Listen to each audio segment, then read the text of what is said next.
Sasar Kampus, Sasar Bercerita. How's it going semuanya? Kembali lagi bersama Ramus di Bedah Jurusan. Dan sekarang gue sudah duduk bersama Tugus. Tugus itu adalah mahasiswa dari STAY ITB, Sistem dan Teknologi Informasi. Bener kan? Betul. Oh iya bener. Jadi gimana Gus? Gimana kabarnya? Oh, baik sih. Udah lama sih gak ketemu sama Ramus kan. Asik. Akhirnya ketemu lagi kan. Kangen ya kamu ya? Gak kangen dong. Oh iya. Jadi Jadi sebenarnya gua sama Tugus itu emang udah rada ya way back lah ya, kita bro gak sih?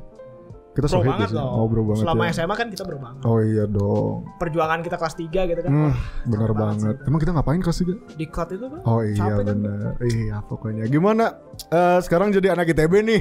Nah, Gaya. Sibuk gitu. Sibuk gitu kan. Online, kuliah online. Ngaruh gak ke belajar lu? Sejak online, gue kan mulai online tuh sejak semester 2 waktu tahun pertama, TPW istilahnya kalau di ITB kan. Nah, itu waktu UTS itu mulai online.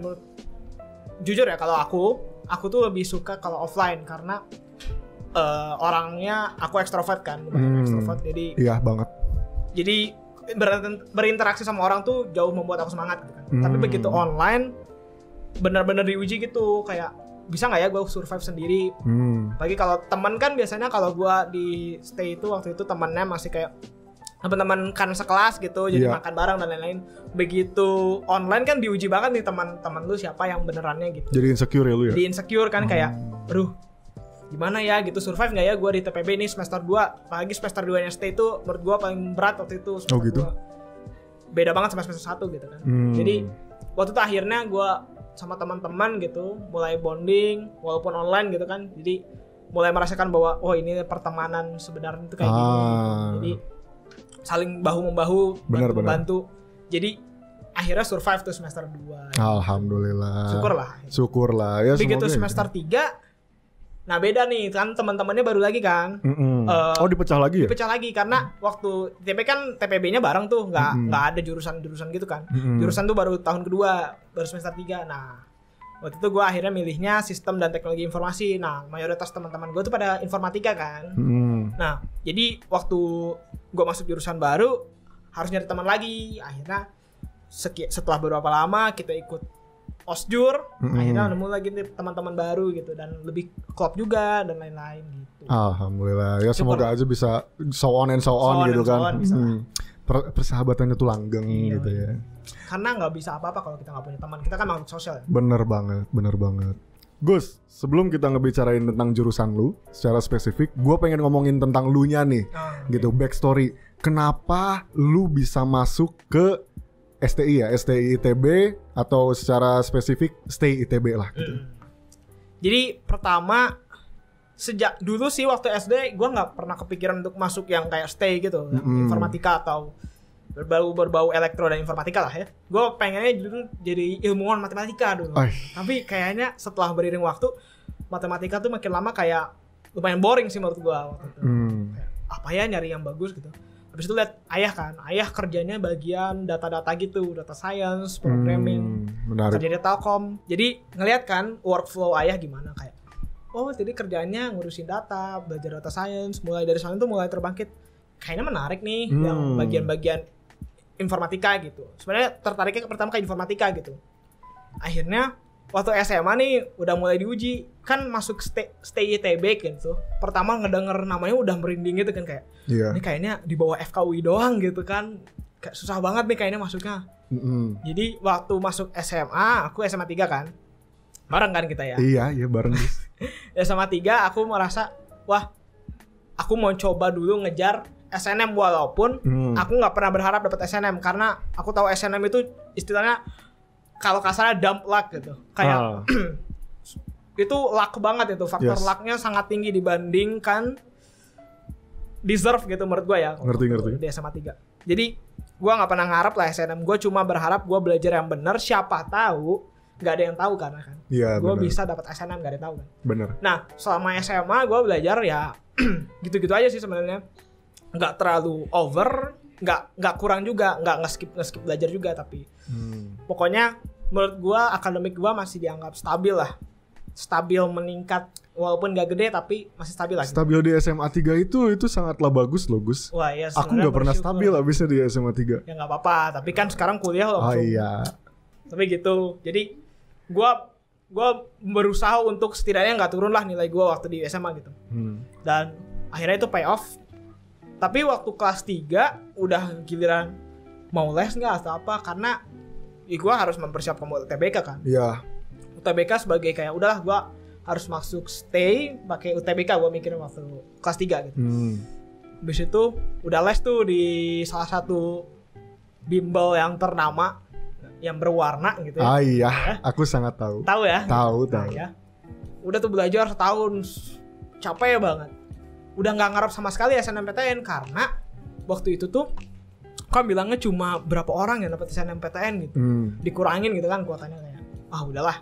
Gua nggak ngarep sama sekali. Jadi waktu dapat pengumuman, alhamdulillah waktu itu dapat SNMPTN gitu ya kayak apa?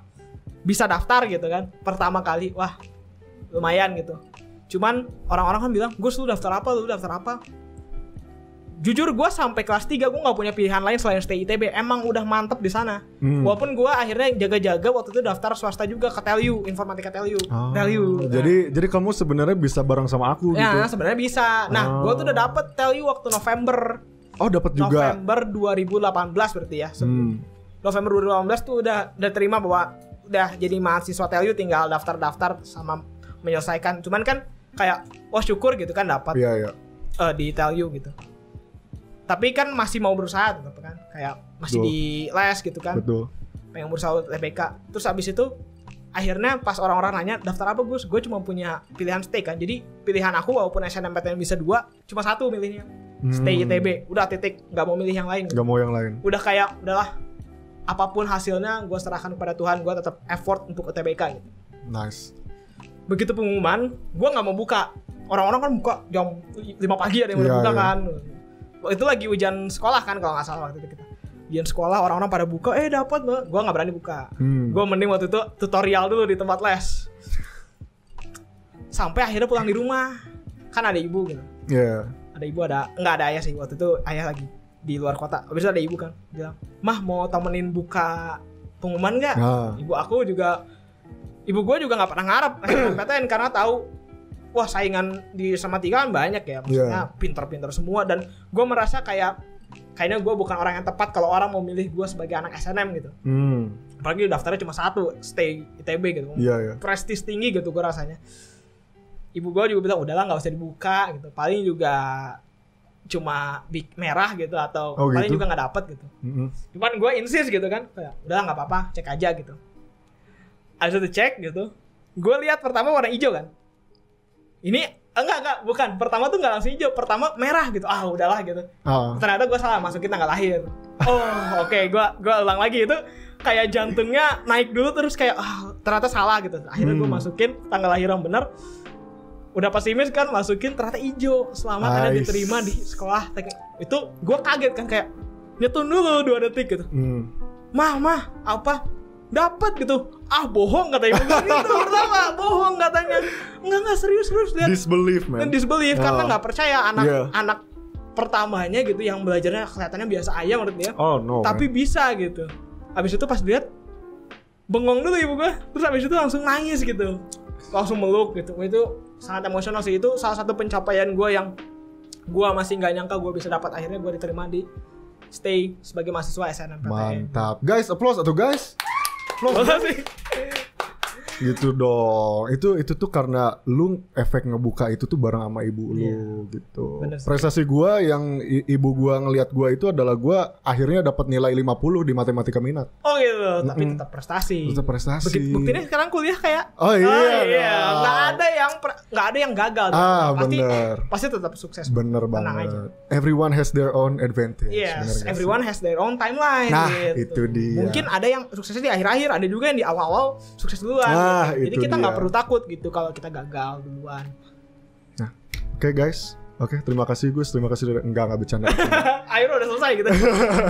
Enggak. Tapi let's get down to business ya. Kita di sini pengen ngebicarain tentang jurusan lo nih. Nah, Tapi kita nggak akan ngebicarain secara spesifik tentang jurusan lu kayak STI itu apa sih gitu kan. Gua lebih tertarik ke social life yang lu alami di STI. Karena kata lu sendiri lu ekstrovert kan gitu. Yeah. Nah itu di STI itu gimana tuh environment, lingkungan, pertemanannya, angkatannya gitu. Itu does it make you happy atau apa bedanya sama yang waktu SMA dulu gitu? Oh gitu. Jadi STI atau Sistem dan Teknologi Informasi itu kan kayak jurusan yang awalnya tuh IF dulu, Informatika duluan. Abis itu baru tahun 2009 tuh pecah jadi Informatika dan Sistem dan STI lah ya. Iya. Nah, jadi sebenarnya kalau di STI itu IF dan STI itu dua jurusan yang paling diminati setidaknya di angkatan gua 2019. Nah, untuk social life sendiri di STI, kalau gue bisa bilang STI itu isinya adalah anak IF tapi yang berisik meaning bahwa mereka tuh paling banyak omong gitu, paling bacot dibandingkan gitu. Kalau berdasarkan pengalaman gue ya bergaul sama anak-anak IF sama anak-anak STI, anak IF tuh walaupun nggak semuanya ya, tapi majority tuh lebih diam dibanding anak STI gitu. Yang gue lihat berdasarkan pengalaman dari teman-teman gue bisa lihat anak STI itu emang jatuhnya lebih ekstrovert dibanding anak IF gitu. Gokil ya? Lebih gokil. Berisik banget. Kalau di grup gitu, sekarang kan online ya, maksudnya berbincang mayoritas dari grup atau di Discord biasanya. Iya, Discord. Discord atau Google Meet juga bisa. Isinya Discord angkatan itu isinya anak STI karena kita tuh yang emang lebih senang ngobrol gitu, lebih sosial lah gitu. Cocok lah berarti sama lingkungan lu ya. Makanya gue pertama jujur gue pengennya masuk IF kan.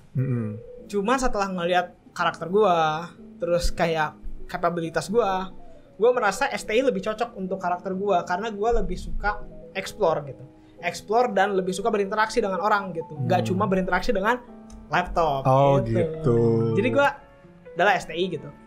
Karena ayah gue juga influence untuk STI kan, walaupun ayah gue IF, tapi STI itu kayaknya dibutuhkan deh di masa depan sebagai bridge antara orang bisnis sama orang teknikal gitu. Karena sebagai anak STI kita tuh mengerti dua-duanya gitu. Kita harus mengerti anak IF tuh sebenarnya ngertiin apa dan anak bisnis sebenarnya maunya apa gitu. Jadi kita sebagai translator gitu. Iya.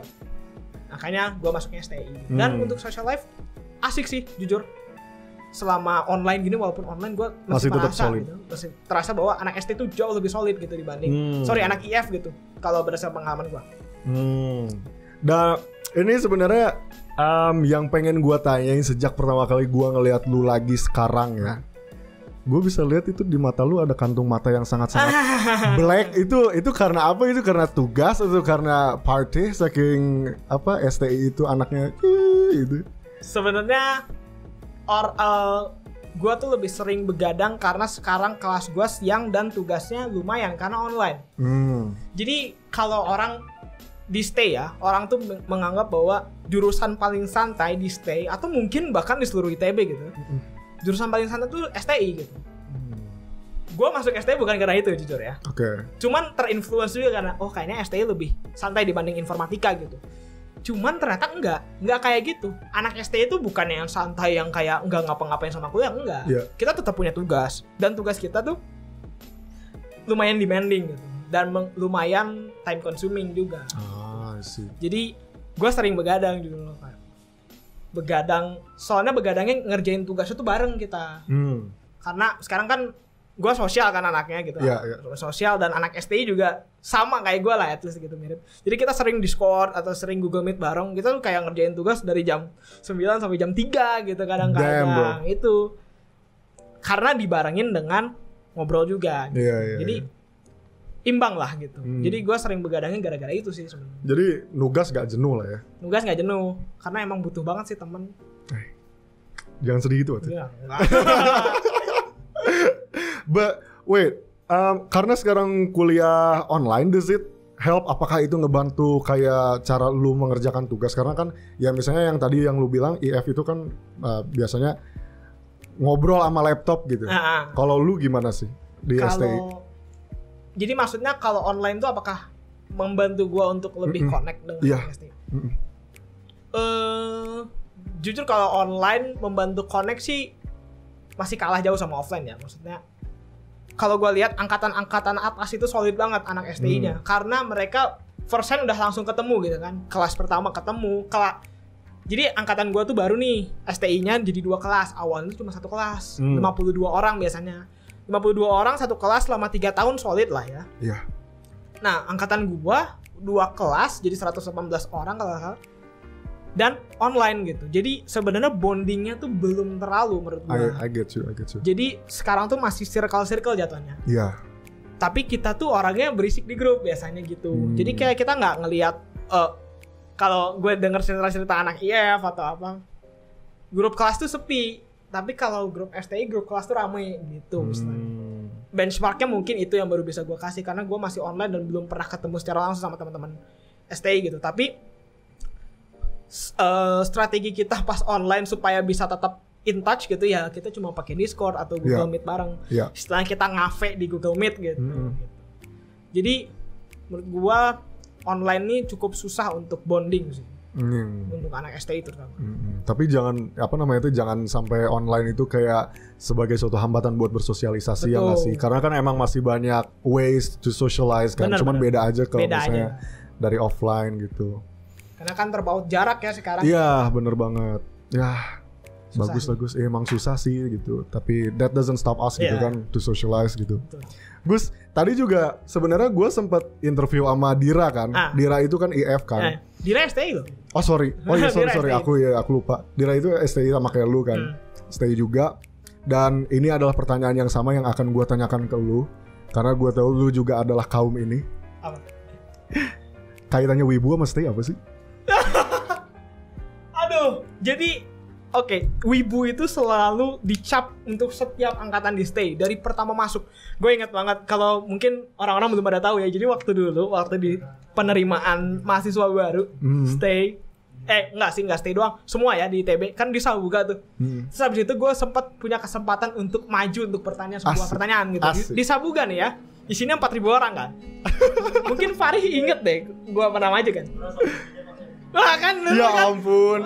What did he do man? What did he do? Jadi gue nanya nih, gue perkenalan diri, kenalin nama gue ini dari Fakultas TIK. Itu satu tribun di depan gue neriakin gue wibu gitu kan. Oh my god. Padahal gue wibu juga kagak gitu kan pertama waktu itu. Jadi itu udah stigma di mana anak STI itu wibu. Padahal sebenarnya karena anak STI itu banyak. Anak STI itu 500 orang kan. Kalau misalnya konsentrasi gitu ya, berapa persen sih orang yang wibu dari sebuah fakultas sama, STI itu emang pasti bakal lebih banyak. 3% misalnya setiap fakultas 3%. 3% dari 500 berapa? 15 gitu. Oh iya siap, ya 15 kan ya. 15. Dibanding aku tahu kok. 3% dari 90 orang 3 gitu kan. Iya. Kan beda 3. Gitu. 3 gitu. Pokoknya segitulah ya. Iya. Ya, jadi karena banyak siswanya, jadi kelihatannya banyak gitu. Dan sebenarnya orang ngebenchmark wibu juga dari orang yang kalau ngetik pakai titik 2V. Itu benchmark wibu orang di mana-mana tuh emang kalau ngetik pakai titik 2V gitu kan. Apa-apa kalau misalnya nggak tahu mau jawab apa titik 2V gitu kan. Iya. Bu gitu kan. Iya, gue ngerti. Ngerti kan? Jadi anak STI itu banyak yang kayak gitu ngomongnya pakai titik 2V. Jadi ini anak STI wibu semua nih. Padahal sebenarnya nggak kayak gitu. Wibu banyak. Cuman nggak semuanya. Iya. Kita justru ya orang wibu tuh yang mempersatukan kita gitu. How? Gini, gue ceritain. Jadi tahun 2018 angkatan sebelum gue kan STI tetap dicap wibu lah ya. Tapi ada supporteran tuh. Supporteran kayak kalau kalian tahu TPB Cup, jadi ada pertandingan futsal antar fakultas gitu di ITB biasanya tahun pertama. Nah, angkatan 2018 itu pengen mengembrace bahwa gak apa-apa kita wibu, kita embrace aja daripada kita denial bahwa kita wibu. Oh gitu. Iya. Akhirnya mereka buat nama supporteran mereka Doa Wibu gitu. Jadi gua kira apa Shinobi gitu ya, aliansi Shinobi gitu. Jadi Survey Corps anjir. Survey Corps gitu kan kayak. Survey Corps. Attack on Titan gitu. Malah gue jadi yang kelihatan wibu ya. Iya, lebih wibu dia kan kayaknya. Jadi mereka mengembrace kewibuan itu gitu. Bahwa kita nggak perlu malu karena kalau misalnya emang banyak yang wibu. Toh wibu juga kita bisa kok kayak kalian ikut supporteran, nggak malas-malasan gitu. Prove them wrong lah ya. Prove them wrong. Kita wibu, walaupun wibu tidak ansos kayak yang kalian pikir, stigma kalian wibu gitu. Bener.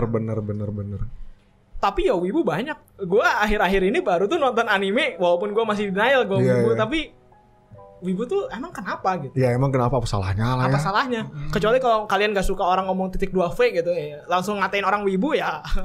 Itu bukan masalah gue ya. Ya ampun. Oke, so that's the backstory kenapa itu. Nggak apa-apa sih ya. Apa namanya teh? Daripada emang denial, mending di embrace gitu kan. Kalau misalnya bikin bener tadi yang kayak supporteran gitu, gua mah bakal namain supporterannya Aliansi Shinobi yang kayak gitu ya kan. Bikin mural teh Kurama gitu. Titan kolosal. Gua nggak ngerti sih sebenarnya. Ya, siap atuh. Wibu, nggak apa-apa. Jadi mungkin sebenarnya dikatain wibu karena anak stay itu sering bawa laptop kan. Sering bawa laptop dan sering nongkrong. Dan kalau mereka bawa laptop, nonton anime gitu. Dibanding anak lulusan lain mungkin yang nggak sesering anak stay bawa laptop. Jadi kelihatan gitu mereka nonton anime. Wibu. Mungkin awalnya dari sana. Tapi kan gue belum tahu juga ya. Mungkin dari sana. Nah, ngomongin soal cap, gue yakin bahwa semua jurusan itu sebenarnya ada stigma. Betul. Misalnya gue jurusan ilmu komunikasi, stigma orang itu adalah ngapain sih belajar komunikasi, belajar ngomong doang gitu kan. Nah, kalau misalnya di stay itu stigmanya, sorry gue juga pernah dengar kayak gini, apa sih namanya, kayak oh stay, lu mau masuk stay mau jadi apa, mau jadi hacker gitu. How does that make you feel gitu? Kadang-kadang gue kesel sih kalau orang menganggap ini sebenarnya semua anak IT sih, semua anak yang bergelut dalam bidang informatika tuh kesel sama orang yang menganggap kita tahun pertama anak IT harus bisa ngerti segala hal tentang elektronik dan informatika gitu. Kayak kayak gue pernah nih DM nih, Gus gitu, apa bisa ngehack IG aku nggak yang lupa password? Itu gue bete banget karena sebenarnya yang kita pelajari bukan hacking. Hacking tuh udah a whole another level gitu. Jadi hacking tuh harus bisa programming dulu, sedangkan kita baru masuk gitu, kita belum tahu apa-apa, apalagi TPB belajarnya masih basic-basic gitu kan. Tapi hacking itu udah whole another level, dan itu tingkatannya orang-orang yang emang udah setiap hari programming dan udah hatam dengan hal itu. Jadi in terms of kalau orang menganggap kita hacker, kita bukan hacker gitu, kita anak IT yang sedang belajar programming gitu sebenarnya. Kita bisa membuat software, kita bisa membuat website, kita bisa membuat aplikasi handphone, but mungkin ada yang bisa hacking. Cuman nggak semua anak IT atau anak informatika atau anak STI itu bisa melakukan hal itu. Kadang-kadang anak IF harus bisa benerin genset dong. Ya enggak. Wong kita belajar komputer gitu kan. Kita nggak harus mengerti hal yang begitu. Kadang-kadang gue juga pernah lihat tuh lamaran kerja, terus ketentuannya tuh kayak harus bisa segalanya, harus mengerti ini, padahal sebenarnya IT tuh nggak belajar semua itu gitu. Jadi stigma itu harus dibenerin sih sebenarnya. Nah, that's it. Apakah ada yang ingin lu klarifikasi kepada masyarakatnya atau enggak adik-adik yang mau masuk stay gitu kan, bahwa stay itu sebenarnya nggak gini kok gitu, stay itu sebenarnya gitu. Jadi stay itu sebenarnya kalau dibilang wibu, banyak yang wibu, cuman nggak semuanya wibu, oke? Itu satu. Jadi jangan mikir kan, gue nggak mau masuk stay, gue takut wibu, nggak akan gitu. Atau aduh gue nggak wibu, bisa nggak ya masuk stay? Bisa, survive kalau nggak wibu di stay gitu kan, tenang aja. Gak dijauhin gitu ya? Nggak akan dijauhin gitu. Terus kalau misalnya tentang hacking, mungkin ada yang bisa hacking, tapi nggak semua anak stay itu bisa hacking gitu. Jadi kalau mau minta hacking, carilah di Instagram jasa hack atau apa. Bukan kita orangnya, oke? Emang ada ya? Gak tahu, mungkin ada kali. Nah, itulah teman-teman. Jadi intinya mah ya, apa namanya tuh, kayak jangan mempunyai stigma yang terhadap sesuatu yang apa ya, yang intens gitu. Karena kan pada dasarnya nggak semuanya seperti itu ya nggak sih? Jangan digeneralisasi lah gitu. Baru mau ngomong, jangan digeneralisasi lah gitu. Every people is unique in their own way yang Oh iya benar banget. Nah, kayak aku dan kamu gitu, unik. Iya, unik. Emang kamu sama aku tuh bro sohib banget. Pisan ya? Sohib pisan ya? Bro banget. Udah gak ketemu lama tapi connect kan? Iya dong, harus dong. Yoi. No matter where we are ya. We are still bro ya. Gitu. Gus, thank you so much buat udah datang ke Sasar Kampus. Thank you so much juga udah buat sharing ya tentang stay. Ingat kawan-kawan, embrace the wibu. Yoi, doa wibu. Nah, gitu dia. Thank you so much for watching. Bye-bye, Sasar Kampus, Sasar Bercerita. Duta Duta Bahasa itu sebenarnya kan awalnya itu dari ajang ya, namanya juga pemilihan Duta Bahasa Jawa Barat atau pemilihan Duta Bahasa Nasional. Jadi itu suatu ajang mencari sosok generasi muda yang peduli dengan bahasa, yang ingin memajukan bahasa persatuan, bahasa Indonesia, juga melestarikan bahasa daerah kami, daerah kita gitu.